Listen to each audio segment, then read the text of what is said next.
Hello guys, कैसे हैं आप सब। आपका स्वागत है मेरे चैनल बैक बेंचर्स पे। आज हम पढ़ने वाले हैं क्लास 10 का पॉलिटिकल साइंस का फर्स्ट चैप्टर पावर शेयरिंग। ये पार्ट 2 है। पार्ट 1 में अपलोड कर चुका हूं, आप प्लीज जाकर उसको देख लीजिए क्योंकि आप उससे ही चैप्टर को रिलेट कर पाएंगे। हमको समझना यह है कि पावर शेयरिंग जरूरी है या नहीं है। तो हमें ये समझने के सबसे पहले हमें पार्ट 1 पढ़ना ही पड़ेगा क्योंकि हम उसके अंदर हमने बेल्जियम के बारे में पढ़ा है। इस चैप्टर को हमने 2 पार्ट्स में डिवाइड करा है। हमने नहीं, एनसीईआरटी ने 2 पार्ट्स में डिवाइड करके दिया हुआ है 2 कंट्रीज के बारे में। तो एक बेल्जियम के बारे में बताया और श्रीलंका में। आपको पता ही है बेल्जियम कहां पर लोकेटेड है, फिर एक बार कमेंट करके जरूर बताना मेरे को। तो बेल्जियम के अंदर हमने क्या पढ़ा था? हमने पढ़ा कि पावर शेयर हुई, आपस में पावर शेयर हुई तो कितना इजीली सब कुछ रन होने लगा, मतलब सब कितने बढ़िया तरीके से चलने लगा। हमने ये चीज पढ़ा, रिलेट करा हमने, ठीक है। बट हमने ये चीज देखी थी कि कितना ज्यादा कॉम्प्लिकेटेड था, कितना ज्यादा कॉम्प्लिकेटेड था। कैपिटल वूल कंट्री आपस में लड़ जा रहे तो कितनी ज्यादा दिक्कत होती। तो कितना कॉम्प्लिकेटेड होने के बाद भी उन्होंने पावर शेयर करी तो कितनी अच्छे से इजी वे में रन करने लगे। उनका जो भी लॉज थे, लॉज मेकिंग थे, कॉन्स्टिट्यूशन था, सब कुछ अच्छी तरह रन होने लगा, है ना। अब अभी हम पढ़ने वाले हैं श्रीलंका के बारे में। हमने बेल्जियम के बारे में रिलेट कर लिया, अब श्रीलंका से रिलेट करेंगे। तो श्रीलंका के अंदर मेनली 2 लैंग्वेजेस बोली जाती थी, सिनालास, तमिल। जी क्रिश्चियंस 3 लैंग्वेज नहीं है, ये सिनालास तमिल 2 ही लैंग्वेजेस बोली जाती थी। जो क्रिश्चियंस है ये कौन सी लैंग्वेज यूज करते थे? ये दोनों लैंग्वेजेस यूज करते थे। They speak both languages. अभी मैं उस साइड जाऊंगा तो आपको सब दिखेगा। They speak both languages. ये सिनालास तमिल दोनों लैंग्वेजेस का प्रयोग करते थे। सिनालास ये लोग बुद्धिस्ट लोग हुआ करते थे। बुद्धिस्ट लोग जानते ना, ये बुद्धिस्ट लोग हुआ करते थे। जो इनका रेशियो देखे तो 74% है। तो 74% बहुत ज्यादा रेशियो होता है गाइस। मेजोरिटी इतनी ज्यादा है इनकी, तो मतलब आप समझ सकते हैं ये इतनी ज्यादा प्रॉब्लम क्रिएट करेंगे। आगे जाके हम पढ़ेंगे, आप समझ ही सकते हैं। तो 74% मेजोरिटी है, ये बेचारे 18% है। देख रहे हैं आप गाइस, बेचारे 18% है। तो 18% है, ये 74% है। तो इनकी मेजोरिटी इतनी ज्यादा है कि बेचारे तमिल क्या करे, ये इतनी ज्यादा प्रॉब्लम्स क्रिएट कर देंगे। हमने बेल्जियम वाले चैप्टर में, बेल्जियम वाले टॉपिक में क्या देखा था? हमने बेल्जियम वाले टॉपिक में देखा कि फ्रेंच 80% थी और जो दूसरी उसके अंदर 40%। तो थोड़ा रिलेट तो है, थोड़ा बहुत तो रिलेट है। यहाँ पे तो बिल्कुल नहीं है, दूर दूर आसमान जमीन, जमीन आसमान का फर्क है यहाँ पे। तो सिनालास और तमिल, सिनालास के अंदर बुद्धिस्ट लोग हुआ करते थे गाइस, और तमिल के अंदर हिंदू मुस्लिम दोनों ही कम्युनिटी के लोग थे। हिंदू मुस्लिम दोनों ही लोग थे। ये कितने परसेंट थे गाइस? 18 और ये 74। गाइस आपको मैं फिर रिपीट कर रहा हूं, आप ये जो परसेंटेज रेशियो है इसको याद कर लीजिए। 1 मार्क पक्का आ सकता है क्योंकि मैं वीडियोस इसके क्रिएट करने के बाद मैं आपकी एमसीक्यूज वीडियो जरूर बनाऊंगा पावर शेयरिंग चैप्टर की। तो ये 1 मार्क्स में आ सकता है। तो गाइस ये चीज को भूलना मत। आपसे ये पूछा जा सकता है सिनालास कितने परसेंट थे, या स्पीकर्स कितने परसेंट थे, सिनालास स्पीकर्स कितने परसेंट थे, या फिर आपसे ये पूछा जा सकता है कि श्रीलंका में मेजोरिटी कितने परसेंट से बनी, कुछ भी कह सकते हैं। या मिनोरिटी कितने परसेंट से बनी, या क्रिश्चियंस कितने परसेंट थे, कुछ भी कह सकते हैं ना। तो क्वेश्चन बन सकता है। तो मैं आपको पहले रिलेट करा के चल रहा हूं। तो गाइस सिनालास बुद्धिस्ट, आप इससे रिलेट कर लीजिए। जो सिनालास स्पीकर थे वो बुद्धिस्ट लोग थे। तमिल लोग जो तमिल स्पीकर थे वो हिंदू और मुस्लिम्स दोनों थे। और क्रिश्चियंस की बात करें तो क्रिश्चियंस दोनों ही लैंग्वेज का प्रयोग करते थे, यूज करते थे। They speak both languages. Okay guys, clear? Percentage आपको क्लियर है? 74, 18 और 7%।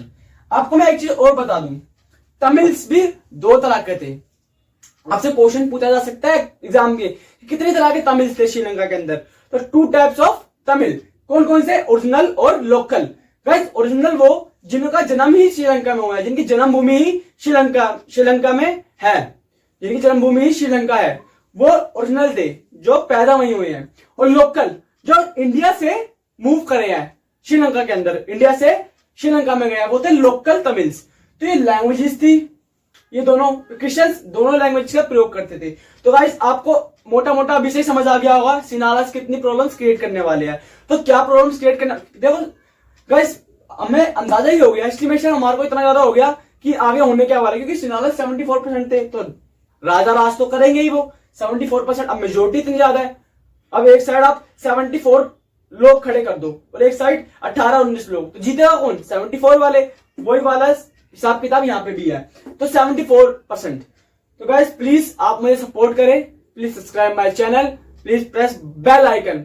तो गाइस ये आपको समझ आ गया है। अब आप आगे पढ़ने वाले हैं कि क्या प्रॉब्लम्स क्रिएट हुई और किसके दौरान हुई और किस वे में हुई। और प्रॉब्लम्स का इम्पैक्ट सबसे ज्यादा किसको पड़ा, हम आगे सब पढ़ने वाले हैं। और फिर उसका रिएक्शन भी क्या हुआ, गाइस मैं आपको अभी से ही क्लियर कर दूं, फिर आगे मेरे को दोबारा बताना ना पड़े। देखो सिनालस थे 74%, तो उन्होंने प्रॉब्लम क्रिएट करी।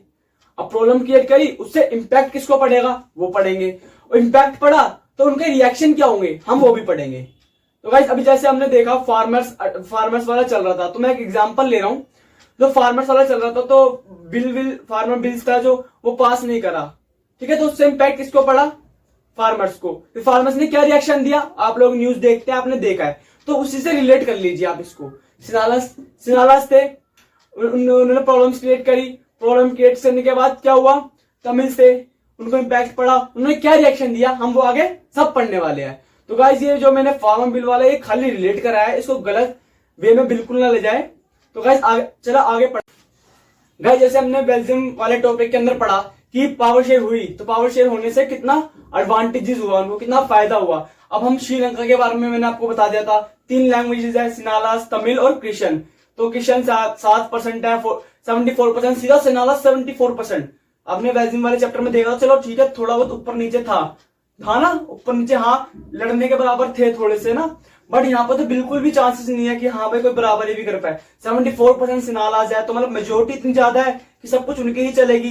तब उनकी चलेगी तो भाई बाकी जो लोग हैं उनको प्रॉब्लम्स फेस करनी पड़ेगी। फिर उससे क्या होगा, आपस में क्या होगा, डिस्क्रिमिनेशन होगा आपस के अंदर। तो क्या क्या प्रॉब्लम्स आने लगी, डिस्क्रिमिनेशन मतलब भेदभाव, एक तरह का भेदभाव या गलत होगा, है ना।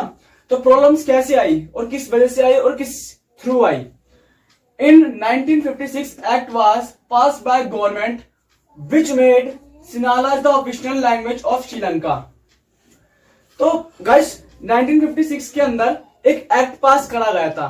1956, ये देखो ये डेट याद रखना क्योंकि एमसीक्यू फॉर्मेट्स में आपके अब पेपर होंगे तो एमसीक्यूज में कुछ भी आ सकता है, छोटी छोटी चीजें भी आ सकती है, बोर्ड्स वैसी है।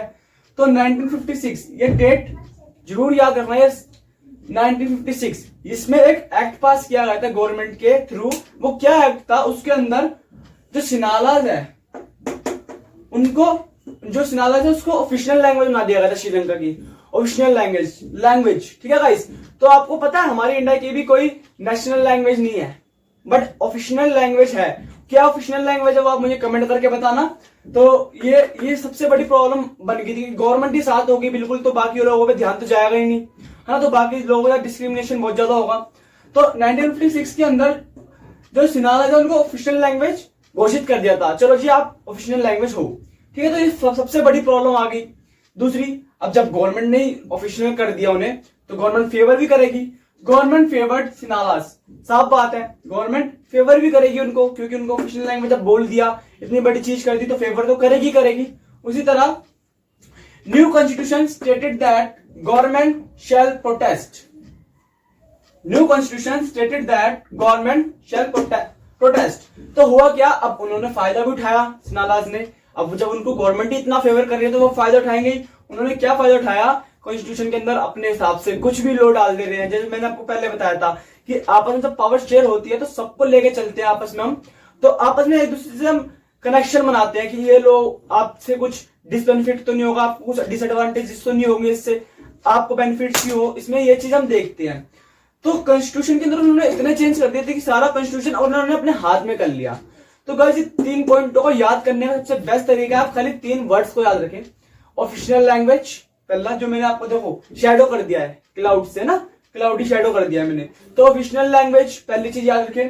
दूसरी फेवर्ड, तीसरी न्यू कॉन्स्टिट्यूशन। अब ऑफिशियल लैंग्वेज आपको जैसे याद आएगा तो आपको याद आ जाएगा हाँ सिनाला को ऑफिशियल लैंग्वेज घोषित कर दिया था, फेवर्ड सिनाला को फेवर्ड कर रहे थे, न्यू कॉन्स्टिट्यूशन उन्होंने न्यू कॉन्स्टिट्यूशन स्टेटेड कर दिया, बना दिया अपनी तरह से। ये 3 चीजें आप याद कर लीजिए, आपको पूरे पॉइंट्स याद हो जाएंगे। और एक मेन बहुत इंपॉर्टेंट चीज है ये 1956 1 मार्क क्वेश्चन पक्का आ सकता है। 1956 आपको गाइस 1 मार्क क्वेश्चन, ये में जो एमसीक्यूज क्वेश्चंस होंगे इसकी वीडियोस में अलग से लाऊंगा इस चैप्टर की, ये पार्ट 2 है।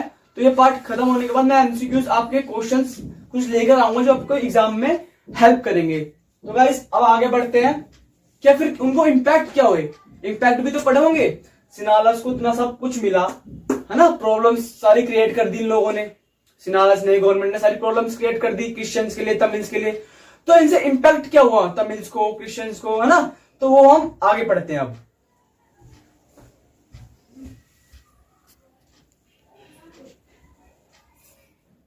जैसा कि गाइस आपको मैंने रिलेट करा दिया था इम्पैक्ट। अब इम्पैक्ट किन पे पड़ेगा? इम्पैक्ट पड़ेगा तमिल्स पे। हमने प्रॉब्लम्स देखी, प्रॉब्लम्स कैसे क्रिएट हुई, तो अब प्रॉब्लम्स क्रिएट हुई है तो इम्पैक्ट तो पड़ना ही पड़ना है। तो इम्पैक्ट पड़ेगा किस पे? तो इम्पैक्ट ऑन तमिल्स। सबसे ज्यादा इम्पैक्ट, सबसे ज्यादा क्या, तमिल्स को ही इम्पैक्ट हुआ है सबसे ज्यादा। ठीक है, तो कैसे इम्पैक्ट हुआ तो हम वो जानेंगे। Increased feeling of alienation. तो ये सोच, ये सुनते ही आपके होश उठ गए, है ना। तो गाइस देखो, आप 10th क्लास में आ चुके हो, तो थोड़े वर्ड है वो परेशान करेंगे। आपने पहली बार सुने होंगे कुछ वर्ड, बस कुछ वर्ड परेशान करेंगे आपको। तो आपको परेशान नहीं होना है, मैं आपके साथ हूं। तो आपको समझाने के लिए मैं आपके साथ हूं, तो टेंशन नहीं लेनी। और कुछ समझ ना भी आए तो मुझे आप डीएम कर सकते हैं इंस्टाग्राम पे, मैंने अपना लिंक नीचे दे रखा है। तो इंक्रीज फीलिंग ऑफ एलिनेशन, तो इसके अंदर जो गवर्नमेंट है, तो गवर्नमेंट ने क्या करा, सारा राइट्स सब कुछ किसको दे दिया? सिनालास को। तो उनको फील बहुत ज्यादा गंदा बुरा फील होगा, बहुत बुरा। जैसे कि हम कह नहीं सकते, बहुत ज्यादा बुरा, हम सोच भी नहीं सकते, इमेजिन भी नहीं कर सकते, इतना ज्यादा बुरा फील होगा कि ये क्या हो रहा है हमारे साथ, है ना। जब सिनालास को सब कुछ दे रहे हैं तो इनके मन में तो होगी फीलिंग, बैड फीलिंग आएगी, एलिनेशन फीलिंग आएगी, है ना। तो गाइस वही इसी तरह से इनके मन में फीलिंग उभरी, इंक्रीज हुई। तो आगे बढ़ते हैं। They felt that government and major parties, तो गाइस मेजर पार्टीज का मतलब समझा दूं। जैसे हमारे देश के अंदर अभी प्रधानमंत्री कौन है? श्री नरेंद्र मोदी जी। नरेंद्र मोदी जी हमारे प्रधानमंत्री है, तो वो बीजेपी पार्टी से है ना, बीजेपी पार्टी से है। तो बाकी जो पार्टीज बची हमारी, आम आदमी party, Congress party, Samajwadi party, ये सारी मेजर पार्टीज है। और जो गवर्नमेंट है वो हमारी बीजेपी पार्टी है, सेंट्रल गवर्नमेंट वो हमारी बीजेपी पार्टी है। तो उसी तरह पे उन टाइम पे श्रीलंका में भी कोई पार्टी गवर्नमेंट होगी तो कुछ मेजर पार्टीज भी तो होंगी। तो they felt that government and major parties don't care about their languages and culture. अब गाइस अब उनको फील होने लगा कि गवर्नमेंट तो हमारी तरफ ध्यान ही नहीं दे रही है बिल्कुल भी। उनको फील होगा ही होगा जब सिनालास को सब कुछ मिल रहा है। अब आपने कभी चलो आपसे रिलेट करते हैं आपके घर से। जो घर का छोटा बच्चा होता है, घर का छोटा बच्चा है और उससे बड़ा भाई है, तो आपने कभी नोटिस करा है जो भाई के कपड़े होते हैं वो छोटे को मिल जाते हैं, तो उसके मन में भी फीलिंग आती है, अरे यार वही पहने, चलो ठीक है कुछ तो मिला, है ना। तो वैसे इनके मन में कुछ बैड फीलिंग आई। They felt that government and major parties don't care. उन्होंने फीलिंग, उनको मन में फेल्ट हुआ, फीलिंग आई कि जो गवर्नमेंट है और मेजर पार्टीज है हमारे लैंग्वेजेस और कल्चर पे बिल्कुल भी ध्यान नहीं दे रहे हैं। तो उनको बुरा लगेगा, इंपैक्ट पड़ेगा, फीलिंग्स पे इंपैक्ट पड़ेगा, है ना, इंपैक्ट फीलिंग्स पे पड़ेगा उनकी। तो they felt constitution denied right to equality. तो उनको लगने लगा कि जो कॉन्स्टिट्यूशन है उनसे उनके हक छीन रही है, इक्वालिटी छीन रही है ना गाइस। तो ये 3 पॉइंट्स है, आपको याद रखने हैं। अब मैं इसमें भी मार्क कर देता हूं कि आपको याद कैसे करने हैं। यहां से ये चीज गाइस, ये एलिनेशन, कुछ मैं ये शैडो इसलिए बनाता हूं, आप एक वर्ड भी याद करोगे तो आपको पूरा सेंटेंस याद आ जाएगा मेरे वे से पढ़ोगे तो। अब don't care, right to equality. अब फीलिंग कैसी आई? एलिनेशन वाली। डोंट केयर किस बात पे? लैंग्वेज और कल्चर को लेके। राइट टू इक्वालिटी किस चीज की? डिनाइड। क्लियर है गाइस, समझ गए? अब चलो आगे बढ़ते हैं, इससे रिएक्शन क्या हुए फिर तमिल्स की। अब इनको फीलिंग, जो इनकी फीलिंग हर्ट हुई है तो ये रिएक्शन भी तो देंगे, ये तो है नहीं अब चुपचाप चलो फीलिंग हर्ट हो गई बैठ जाते हैं, है ना। पहले तो ऐसा नहीं था, अब तो फिर भी डेमोक्रेसी आ चुकी है, तो अब तो लोग सारे आपस में देख के चलते डेमोक्रेसी के हिसाब से, है ना। तो अब उस टाइम पे यूं तो बैठ नहीं जाते जी हम तो कुछ नहीं करेंगे, बट इन्होंने बहुत रिएक्शंस करे। तो रिएक्शंस कैसे और रिएक्शन में क्या हुआ वो हम पढ़ेंगे आगे। तो गाइस हमने इंपैक्ट देखे, तो अब इंपैक्ट पढ़ने के बाद रिएक्शन भी देखते हैं। तो रिएक्शन हुए क्या? तो रिएक्शन में इन्होंने तमिल्स ने क्या करा? Launch strikes for equality. उन्होंने स्ट्राइक्स लॉन्च कर दी इक्वालिटी के लिए कि आज के टाइम पे सबको क्या चाहिए होती है? इक्वालिटी। तो पहले के टाइम पे भी इक्वालिटी चाहिए थी सबको। तो उन्होंने जो उनको इक्वालिटी नहीं मिल रही थी श्रीलंका में रहने के बावजूद, तमिल्स को, उनको जो इक्वालिटी नहीं मिल रही थी वो पाने के लिए उन्होंने क्या करा, स्ट्राइक्स लॉन्च कर दी। स्ट्राइक्स पता है ना आपको? Their demand for autonomy and equality were denied. उन्होंने डिमांड कर दी कि जो हमारे से इक्वालिटी हमारी छीनी है वो हमें वापस दीजिए।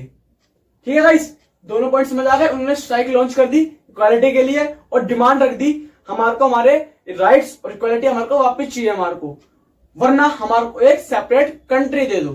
थर्ड पॉइंट में यही है, सेपरेट कंट्री, वरना हमारे को एक सेपरेट कंट्री दे दो अलग। उन्होंने नहीं माने, सेपरेट कंट्री नहीं दी, तो क्या हुए, सिविल वॉर्स। सिविल वॉर्स समझते हो आप लोग?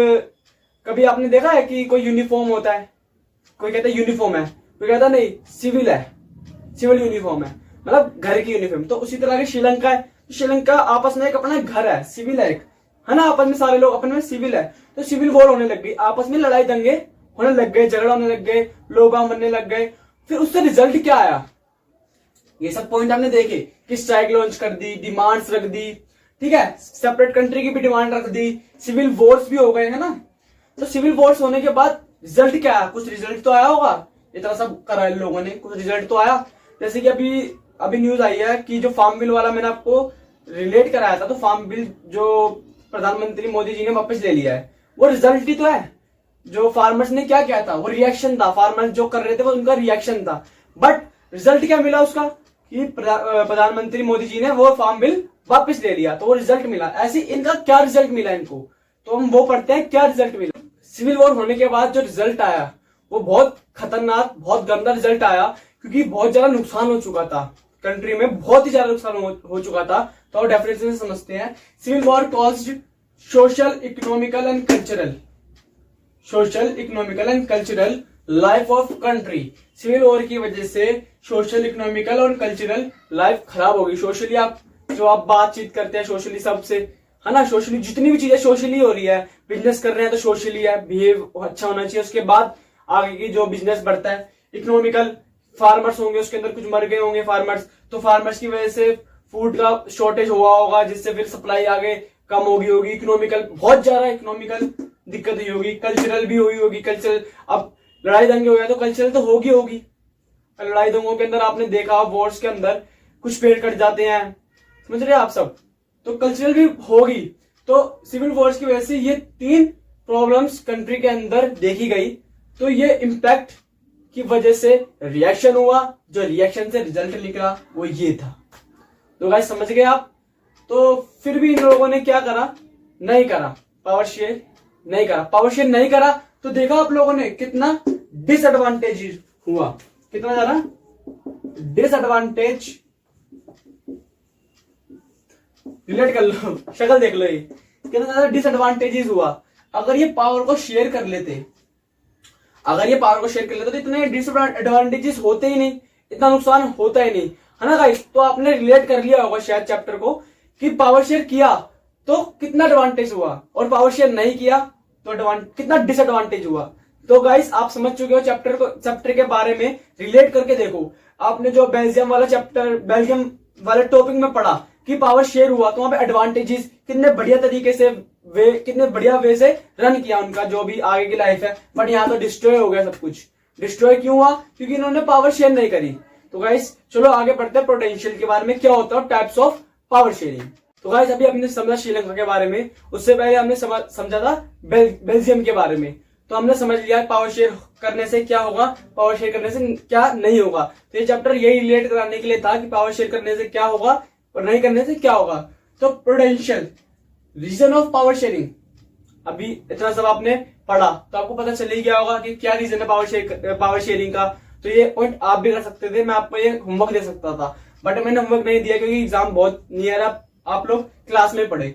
तो रिड्यूस फाइट्स, आपस में फाइट कम होगी, सिविल वॉर्स कम होंगे, है ना। जैसे अभी वॉर हुई तो वॉर की वजह से इकोनॉमिकल, सोशल, कल्चरल कितने ज्यादा इंपैक्ट पड़ा, कॉज हुआ, है ना। तो रिड्यूस फाइट भी कम होगी, है ना। पावर शेयर हो जाएगी तो फाइट कम होगी। कॉन्फ्लिक्ट्स बिटवीन सोशल ग्रुप, अब सोशल ग्रुप के बीच में मिसअंडरस्टैंडिंग हो जाती है, तो पावर शेयर नहीं हुई होती तो वो आपस में लड़ पड़ते, जिससे कॉजेस बहुत ज्यादा होता। तो ये आपस में बैठ के बातचीत कर सकते हैं पावर शेयर करने के दौरान कि जब वो पावर शेयर हुई तो ये आपस में बातचीत कर सकते हैं, क्योंकि पावर शेयर हुई तो आपस में अलग अलग कम्युनिटी, रिलीजन, अलग अलग हर चीज से पावर शेयर होती है। तो जितने सोशल ग्रुप्स है उनकी भी पावर शेयर होती है, तो वो आपस में कॉन्फ्लिक्ट कर सकते हैं। स्पिरिट ऑफ डेमोक्रेसी, डेमोक्रेसी के अंदर भी पावर शेयर होती है। और आपको मैं एक चीज बताऊं, जितनी भी अच्छी कंट्रीज होती है वो पावर शेयर पक्का ही करती है।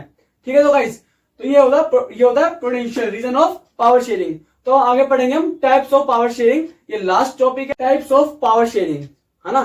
तो पावर शेयरिंग के भी टाइप्स है। तो फर्स्ट है horizontal power sharing. Horizontal power sharing के अंदर powers legislative, judiciary and executive, इसको अकॉर्डिंगली बताऊं तो लेजिस्लेचर, एक्सिक्यूटिव, जुडिशरी, इन तीनों के बीच में पावर शेयर होती है। तो कैसे पावर शेयर होती है मैंने आपको बताया था। जो लेजिस्लेचर होता है वो मेकिंग लॉ बनाता है। एक्सिक्यूटिव लॉ को पास करता है देख के कि इसमें कुछ गलत तो नहीं है। फिर जुडिशरी क्या देखता है कि जुडिशरी क्या देखता है, एक्सिक्यूटिव एंड लेजिस्लेचर के बीच में कुछ अनबन या उसका जो लॉ निकाला है उसका कोई गलत इस्तेमाल कर रहा है या गलती कर रहा है, उसको देखती है जुडिशरी। तो हॉरिजॉन्टल पावर शेयरिंग आप समझ गए। Vertical power sharing, vertical power sharing मतलब सेंट्रल एंड स्टेट के बीच, स्टेट गवर्नमेंट के बीच में पावर शेयर होना। सेंट्रल जो हमारी अभी मोदी जी की है, और दिल्ली की बात करें तो स्टेट केजरीवाल जी की है। तो ये आपस में इनकी पावर कुछ ना कुछ शेयर हुई होगी। तो power share between different social groups, social groups की भी आपस में पावर शेयर होती है। ठीक है गाइस। पॉलिटिकल पार्टीज, आपस में जो पॉलिटिकल पार्टीज है जैसे आम आदमी party, BJP, Congress, Samajwadi party, इनके आपस में भी जो पावर है वो शेयर होती है। आई होप गाइस आपको सब कुछ समझ आया होगा। मैं इसकी जो एमसीक्यू वीडियो है, क्वेश्चंस की वीडियोस है वो मैं लाने वाला हूं, कल ही पोस्ट कर दूंगा, कल या परसों में। तो गाइस टेंशन फ्री रहो। तो आपको कैसे लगा, आई होप आपको अंडरस्टैंड हुआ होगा सब कुछ। Subscribe my channel, please support me.